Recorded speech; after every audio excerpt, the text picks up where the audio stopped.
Welcome back, expert vestibular physicians and senior vestibular physiotherapists, to this final explainer in our module. We're finally wrapping up our deep dive into acute unilateral vestibulopathy. And today, we're taking a decidedly systems-oriented, forward-looking approach. Now, we've already covered the acute diagnosis and the pathophysiology, but the real question is, what happens next? How do we map out the recovery, mitigate those long-term roadblocks, and really push the boundaries of what's possible in vestibular care? Let's get into it. This explainer forms part of the definitive clinical framework from the Australian Dizziness Clinic's Education Hub. Listen, you are operating at the absolute deep end of peripheral vestibular practice, where a working command of long-term prognosis isn't just optional, it's absolutely essential. So we're going to rely heavily on structured data today to definitively answer those tough questions your patients are guaranteed to ask you. Here is our clinical roadmap for today. We'll be moving systematically through 6 key areas. First, we'll establish the baseline prognosis and recovery trajectory. Second, recognizing secondary BPPV. Third, preventing the transition to persistent postural perceptual dizziness. Fourth, we'll look at recurrence data and special populations. Fifth, we'll navigate the current guideline controversies. And finally, we're going to pioneer into the future of vestibular medicine. Section 1. Prognosis and recovery trajectory. Establishing the baseline. Okay, let's dive into this. Before we can identify a complication, we really need to know exactly what a normal, successful recovery looks like. Vestibular neuritis is fundamentally a self-limited condition, sure, but the trajectory is heavily influenced by specific prognostic factors. Notice the positive indicators here: young age, typically under 50, an incomplete initial deficit, and a chloric canal paresis below 80%. But the absolutely crucial, modifiable factor is early vestibular rehabilitation therapy. Initiating structured VRT within those first 2 weeks can actually speed up functional recovery by 30 to 50% compared to just watchful waiting. On the flip side, advanced age over 60 and the presence of psychosocial factors will actively impair that compensation. Chronologically, the patient journey is just fascinating. Let's walk right through it. Days 1 to 3, well, that represents the maximum symptom burden. We're talking severe vertigo, an inability to ambulate independently, and the V-hit gain is at its absolute nadir. But watch how quickly this clinical picture shifts. By weeks 1 to 2, rapid static compensation kicks in, resolving that tonic resting asymmetry. Moving into weeks 3 to 8, we see dynamic compensation progressing. Acute vertigo is actually resolved in 70 to 80% of patients. By months 2 to 6, patients are reaching 85 to 95% functional recovery and getting back to work. And beyond 6 months, it's a highly reassuring outcome. Over 95% of patients report near baseline function. Understanding this timeline allows you to confidently guide your patients through the absolute darkest days of their acute symptoms. Section 2. Secondary BPPV as sequela. Recognizing the first roadblock. So even with a perfect central compensation trajectory, patients can hit a highly manageable yet frequently missed mechanical roadblock. 10 to 30% of vestibular neuritis patients will develop secondary or post-neuritis BPPV. That is a massive proportion. If a patient comes back to your clinic at week 6 complaining that their spinning dizziness has returned, you must actively hunt for this complication. And this brilliantly illustrates exactly what's happening mechanically. The roadblock starts with damage to the utricular macula during that initial inflammatory or ischemic neuritis event. That damage triggers the inappropriate shedding of otoconia. Because of gravity and anatomy, these crystals typically fall right into the ipsilateral posterior semicircular canal.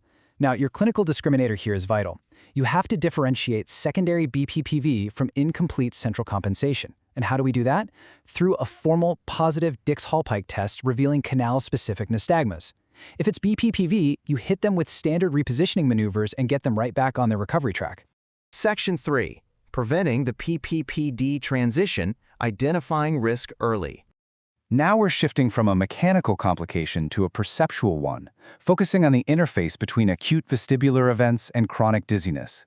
Here is another vital number to really burn into your memory. 15 to 25% of persistent postural perceptual dizziness, or PPPD cases, are directly preceded by a vestibular neuritis event. This means that acute clinical encounter is our best and honestly sometimes our only window for primary prevention. The transition pathway to PPPD is driven by maladaptive central sensitization. It persists well beyond the structural recovery.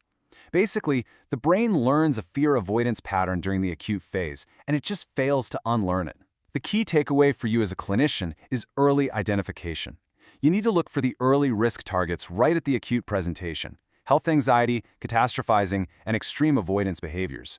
When you spot these, early VRT referral combined with targeted psychoeducation becomes your integrated defense. You can actively prevent this chronic, debilitating transition. Section 4. Recurrence and Special Populations, the Edges of Practice.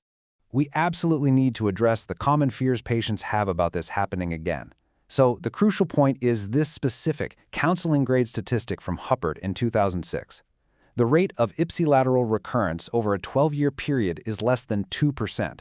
Contralateral recurrence is slightly more common, but it's still incredibly low.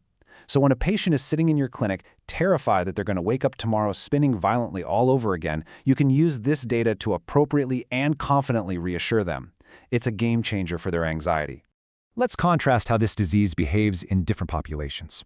For older adults, specifically those over 60, the burden is pretty heavy. They face reduced neuroplasticity, the risk of polypharmacy with vestibular suppressants, and a really high risk of faults. Because their compensation is slower, supervised VRT in a clinic is vastly preferred over just handing them a home exercise sheet and hoping for the best. But what about the other end of the spectrum? Pediatric cases are markedly rare, just 3 to 5% of acute presentations, and they're usually triggered by a viral illness. The great news for kids is their massive neuroplasticity advantage. They bounce back with a much faster and generally excellent recovery. Section 5. Guidelines and Current Controversies, Navigating Clinical Debates. Vestibular medicine is evolving rapidly, and right now we're navigating a somewhat fragmented guideline landscape.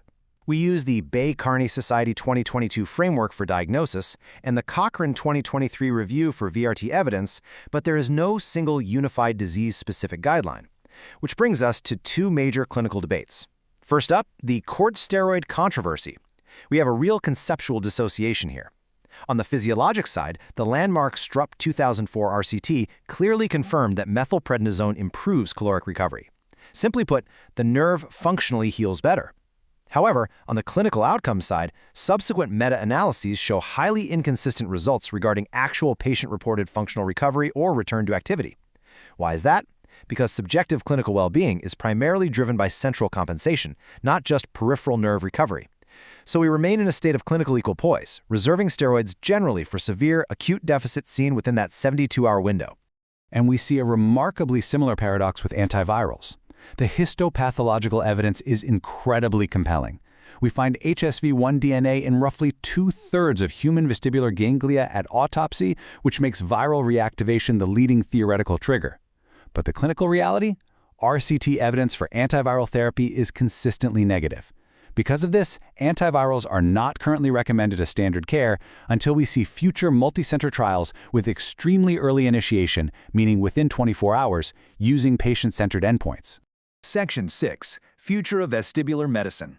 Innovations on the Horizon. Let's move to and see how this builds into the future. For the advanced clinician, what does the next decade of care actually look like? These upcoming innovations paint a thrilling picture. We are looking at biomarker-guided stratification using viral PCR or anti-ganglioside antibody panels to really tailor treatments. We're exploring intratympanic corticosteroids as powerful adjuncts to systemic therapy. Researchers are even investigating neuroplasticity augmentation, things like transcranial direct current stimulation targeting the intact flocculus to literally supercharge central compensation. And we're seeing machine learning applied to V-hit recovery kinetics, which is going to allow us to create highly individualized predictive modeling for every single patient. But until those future innovations fully arrive, we operate on this absolute foundational truth. Vestibular neuritis managed with HINTS-competent bedside assessment, judicious corticosteroid prescription, and early structured VRT achieves near universal functional recovery.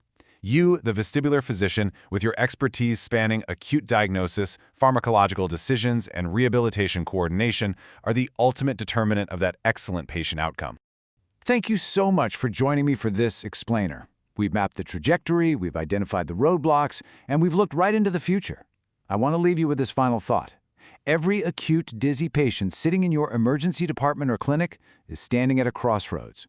One path leads to rapid functional recovery, the other leads to chronic, debilitating dizziness. Your mastery of this data dictates which path they take. So the question is, Are your clinical protocols sharp enough to catch the 25% who might otherwise slip right into chronic dizziness? To explore the rest of the clinical framework, head over to AustralianDizzinessClinics.com. Keep learning, keep explaining, and I'll see you in the next module.